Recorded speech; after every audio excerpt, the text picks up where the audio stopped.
മഹേഷ്, ഒരു പ്രധാനപ്പെട്ട കാര്യം, ഒന്ന് ഈ നക്സലിസം എന്നുള്ള അല്ലെങ്കിൽ ഒരു വിഘടനവാദം എന്ന രീതിയിലേക്ക് കോൺഗ്രസ് വരുമ്പോൾ കഴിഞ്ഞ കുറേ കാലത്തായിട്ടുള്ള ഈ രാഹുൽ ഗാന്ധിയുടെ നിലപാടുകൾ നമ്മൾ കാണേണ്ടതുണ്ട്. രാജ്യത്ത് എവിടെ ഒരു വികസന പ്രവർത്തനം വന്നാൽ ഇപ്പോൾ ഏറ്റവും പുതിയതായി നമ്മൾ ഗ്രേറ്റർ ആൻഡമാൻ പറയുന്ന രീതിയിലുള്ള പുതിയൊരു തുറമുഖമടക്കമുള്ള രീതിയിലേക്ക് കാര്യങ്ങൾ പോകുന്ന സമയത്താണ് രാഹുൽ ഗാന്ധി അവിടെ വന്ന് ആർക്കും ഒരു പ്രതിഷേധം ഉണ്ടായിരുന്നില്ല. പക്ഷെ രാഹുൽ ഗാന്ധി അവിടെ വന്ന് പ്രശ്നമുണ്ടാക്കി ഒരു പ്രതിഷേധം ഉണ്ടാക്കാൻ ശ്രമം നടത്തി.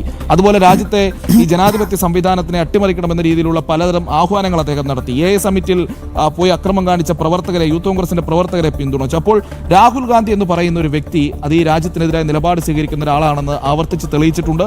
അത് കോൺഗ്രസിനെയും ബാധിച്ചുകൊണ്ടിരിക്കുകയാണ്. തീർച്ചയായിട്ടും ഈ രാഹുലിൻ്റെ നിലപാടുകൾ നമ്മൾ ആദ്യം മുതൽ നോക്കുകയാണെങ്കിൽ അദ്ദേഹത്തിന് വാസ്തവത്തിൽ എന്താണ് ചെയ്യേണ്ടതെന്നറിയില്ല. എന്താണ് ഒരു രാഷ്ട്രീയ നിലപാട്? ഈ കഴിഞ്ഞ ദിവസം AICC ആസ്ഥാനത്ത് വന്ദേമാതരം പാടിക്കൊണ്ടിരുന്ന ഒരു സമയത്താണെങ്കിൽ പോലും ഖാർഗെയും സോണിയയും രാഹുലിനെ നോക്കുന്നു. രാഹുലിന് അവിടെ സംഭവിക്കുന്നത് എന്താണെന്ന് പോലും അറിയില്ല, വിഴിച്ചു നിൽക്കുകയാണ് ഇങ്ങനെ. അതിനുശേഷമാണ് ഇതുണ്ടായി. നമ്മൾ ആ തുടക്കം മുതൽ ഇദ്ദേഹം ഇടയ്ക്ക് ലോറി ഡ്രൈവർമാരുടെ പ്രശ്നങ്ങൾ പഠിക്കാനെ കൊണ്ട് ട്രക്കിൽ കയറി പോകുന്നു.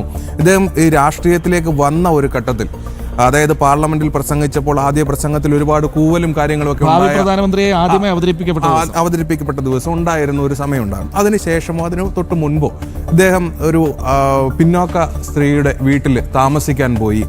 അത് ഒരു കാര്യം. ഈ റെയിൽവേ പോർട്ടർമാരുടെ അല്ലെങ്കിൽ അവരുടെ ബുദ്ധിമുട്ടുകൾ മനസ്സിലാക്കാൻ വേണ്ടി തലയിൽ ചുമടെടുത്ത് നടക്കുന്നു.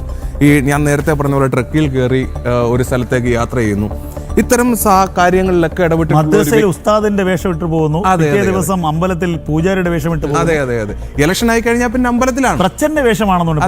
തെരഞ്ഞെടുപ്പ് ആയി കഴിഞ്ഞാൽ പിന്നെ അമ്പലത്തിലാണ്. നമ്മൾ ഈ ഫാൻസി ഡ്രസ് എന്ന് പറയുമല്ലോ. അതെ.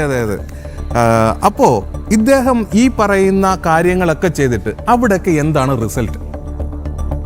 അവിടെ എന്താണ് റിസൾട്ട്? ജനങ്ങൾ ഒരിടത്തും അംഗീകരിച്ചിട്ടില്ല. തന്നെയല്ല, ഒരു വ്യക്തിയുടെ ഒരു ജീവിതത്തിൽ മാറ്റം വേണ്ടേ?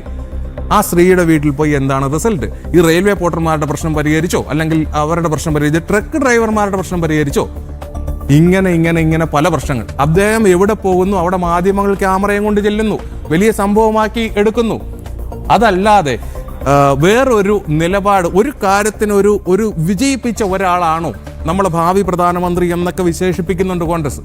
പക്ഷെ അത് വിജയിപ്പിച്ച ഒരാളാണ്, അദ്ദേഹത്തിന്റെ നിലപാട് വിജയിപ്പിച്ച ഒരാളാണ് രാഹുൽ ഗാന്ധി. ഏതെങ്കിലും ഒരു സിംഗിൾ ഇൻസിഡന്റിലും താങ്കൾ ഈ പറഞ്ഞതുപോലെ തന്നെയാണ്, ഒരിടത്തും തുടർച്ചയായി നിലപാടില്ല, ഒരു നിലപാടും ഇല്ലാത്ത വ്യക്തിയാണ്.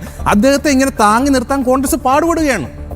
ഖർഗെയും രാഷ്ട്രീയത്തിൽ ഇത്രയേറെ പരിചയസമ്പന്നനായ ഖർഗെയും ഈ സോണിയാഗാന്ധിയും ഉൾപ്പെടെയുള്ള ആൾക്കാർ, ഇപ്പൊ ഈവൻ KC വേണുഗോപാൽ ഉൾപ്പെടെ നമ്മുടെ കേരളത്തിലെ രാഷ്ട്രീയ നേതാക്കൾ ഉൾപ്പെടെ അദ്ദേഹത്തെ താങ്ങി നിർത്താൻ പാടുപെടുകയാണ്, താഴെ വീഴാതെ നിർത്താൻ, വിഗ്രഹം ഉടയാതിരിക്കാൻ. എനിക്ക് തോന്നുന്നത്, ഞാൻ ഈ പറയുന്നതിൽ എത്രമാത്രം യാഥാർത്ഥ്യമുണ്ടെന്ന് എനിക്ക് മനസ്സിലായി. എനിക്ക് തോന്നുന്നത് ഒരു 5 വർഷം മുമ്പെങ്കിലും രാഹുൽ എന്ന് പറയുന്ന ബിംബത്തിനെ മാറ്റി നിർത്തി പുതിയൊരു ആളെ കോൺഗ്രസ് അവതരിപ്പിക്കേണ്ടതായിരുന്നു. കോൺഗ്രസിന് ഇത്രത്തോളം ഒരു അപജയം ഉണ്ടാകുമായിരുന്നില്ല. കാരണം 3 തവണ പരാജയപ്പെട്ട ഒരു ബിംബത്തിനെ വീണ്ടും അവതരിപ്പിച്ചതിലൂടെ കോൺഗ്രസ് സ്വയം നശിക്കുകയാണ് ചെയ്തുകൊണ്ടിരിക്കുന്നത്. അപ്പൊ ഇന്ത്യയുടെ മൂക്കുള്ള ആൾ വന്നിട്ടുണ്ടല്ലോ, കാര്യമില്ല. ഇന്ത്യയുടെ മൂക്കുള്ള വേറൊരു പതിപ്പാണ് നമ്മൾ വയനാട് ഉൾപ്പെടെ തെളിഞ്ഞില്ലേ ഒരേ വാർപ്പിൽ. ഒന്ന്. രണ്ടാമത്തെ വിഷയം, രാഹുൽ മാറിക്കൊടുക്കണ്ടേ?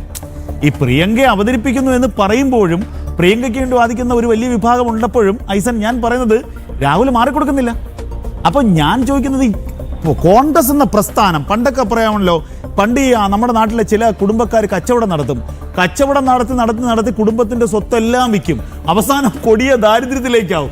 എന്നാലും കച്ചവടത്തിൽ നിന്ന് പുറകോട്ട് പോവില്ല, കച്ചവടം നടത്തിക്കൊണ്ടിരിക്കുക.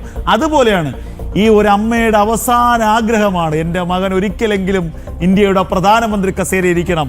ആ അമ്മ ആ ആഗ്രഹത്തിന് വേണ്ടി പൊരുതുമ്പോൾ അവസാനം ഈ കോൺഗ്രസ് എന്ന പാർട്ടി വെറും കടലാസ് പാർട്ടിയായി മാറുമെന്നാണ് എനിക്ക് തോന്നുന്നത്. കാരണം അതിലേക്കാണ് ഇപ്പോൾ പോകുന്നത്, അല്ലേ?